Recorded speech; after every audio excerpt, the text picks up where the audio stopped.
మదిలిపాలెం కోడలి తెలుగు తల్లి విగ్రహం వద్ద తెలుగు దండు సూరి వినూత్న కార్యక్రమాన్ని చేపట్టారు. అధికార భాషా సంఘాన్ని ఏర్పాటు చేసి మొదటి అడుగు వేసినందుకు కూటమి ప్రభుత్వానికి అభినందనలు తెలిపారు. కంటి తుడుపు చర్యగా భాషా సంఘాన్ని ఏర్పాటు చేసినందుకు తెలుగు దండు అభినందనలు తెలిపింది.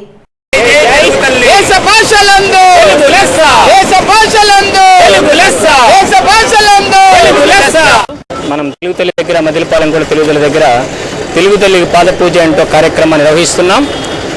ముఖ్య కారణం మన రాష్ట్ర కూటమి ప్రభుత్వం ఎట్టకేలకు అధికార భాషా సంఘాన్ని ప్రకటించింది.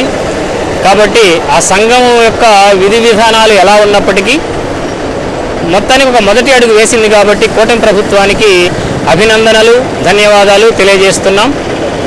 రెండవది అభిశంసన ఏంటి అంటే భాషాభిమానులు కానీ భాషావేత్తలు కానీ అడిగింది రాజకీయ పునరావాస కేంద్రంగా మారిపోయినటువంటి అధికార భాషా సంఘం కాదు.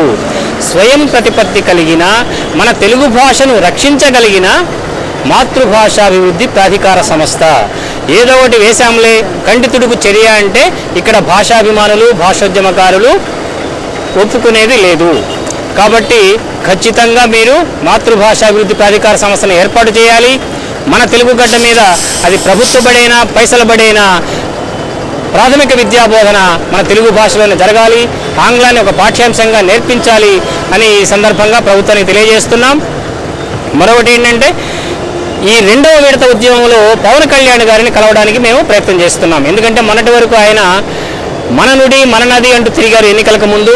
ఎన్నికలైపోయి గెలిచిన తర్వాత ఇప్పుడు మన గుడి మెట్ల తడి అంటూ తిరుగుతున్నారు. ఈ మధ్యనే శ్రీకృష్ణదేవరాయ బిరుదును కూడా వారు స్వీకరించారు. కాబట్టి శ్రీకృష్ణదేవరాయలు అంటే మన భాషకు ఎంత సేవ చేశారో మీకు తెలుసు. అదేవిధంగా ఆస్ఫూర్తితోటే మీరు మన భాషను కాపాడమని వారికి విన్నపం చేయడానికి బయలుదేరుతున్నాం. తర్వాత ముఖ్యంగా తెలుగు దండును 1,00,000 సభ్యత్వాలతోటి బలోపేతం చేయడానికి ఈరోజు మేము సంకల్పం చెప్పుకున్నాం, శ్రీకారం చుట్టాము. కాబట్టి తెలుగు దండును బలోపేతం చేస్తాం, మన భాషను రక్షించుకుంటాం, భావితరాలకు భద్రంగా అందజేస్తాం. ధన్యవాదాలు.